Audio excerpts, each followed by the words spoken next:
La justice internationale s'apprête à jouer un rôle clé dans la crise sécuritaire à l'est de la République démocratique du Congo. Après une rencontre avec le président Félix Tshisekedi lors de la conférence sur la sécurité de Munich le 14 février, le procureur général de la Cour pénale internationale, CPI, Karim Khan, a annoncé une visite imminente en RDC.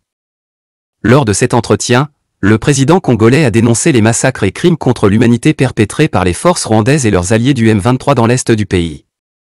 Il a particulièrement mis en avant les récents actes de violence à Goma, pointant du doigt le soutien du régime de Paul Kagame aux rebelles.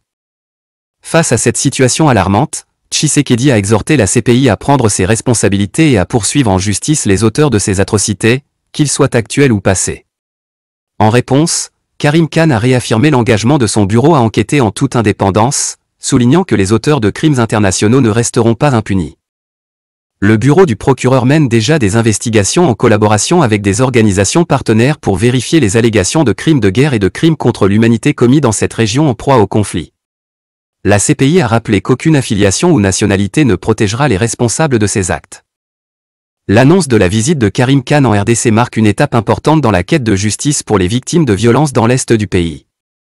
Les attentes sont grandes, et les regards tournés vers la CPI pour des actions concrètes et impartiales. Entre-temps, la situation sécuritaire dans l'est de la République démocratique du Congo demeure préoccupante.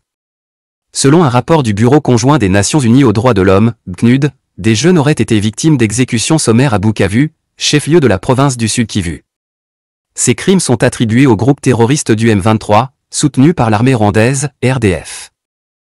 D'après les informations recueillies par le BCNUD, plusieurs jeunes hommes ont été arrêtés puis exécutés de manière extrajudiciaire dans certains quartiers de Bukavu.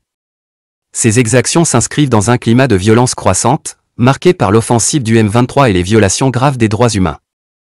Des témoins affirment que ces jeunes étaient accusés d'être des informateurs des FARDC, Forces armées de la République démocratique du Congo.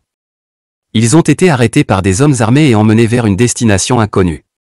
Le lendemain, nous avons retrouvé leur corps sans vie, témoigne un habitant de Bukavu sous couvert d'anonymat. Le BCNUDH condamne fermement ces exécutions sommaires et appelle à une enquête internationale indépendante. L'impunité ne peut plus être tolérée. Ces crimes doivent être documentés et jugés, a déclaré un représentant des Nations Unies. Le gouvernement congolais a exprimé son indignation face à ces actes barbares. Le porte-parole des FARDC a dénoncé une nouvelle preuve de l'implication du Rwanda dans la déstabilisation de l'Est de la RDC. Le M23 et ses soutiens continuent de terroriser nos populations. Nous appelons la communauté internationale à prendre ses responsabilités, a-t-il affirmé. De leur côté, les organisations de la société civile exigent des actions concrètes. Nous sommes fatigués des simples condamnations. Il faut des sanctions contre les responsables de ces crimes, martèle un militant des droits humains à Bukavu.